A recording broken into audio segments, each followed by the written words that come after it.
Hold up. Ha? Hold up to. Ay, boss, wala akong pera. Check ko pa lang kung pumasok na yung sweldo eh. O, di check mo. I-check mo ngayon. Bilis.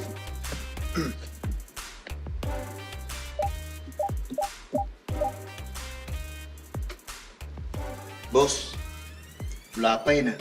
Mukhang delayed na naman yung sahod ko. Delayed ang sahod mo. May 20 pesos lang naman ang ATM mo. Oo, kasi pag sumisweldo ko, kinukuha ko lahat. Binibidyo ko para hindi baka mangyari sa bangko niyo. Hindi tama yan. Kailangan nagtitira ka para sa mga siniswel. Paano pag emergency ka? Gaya nito. Oh, pag ina-hold up, wala, oh.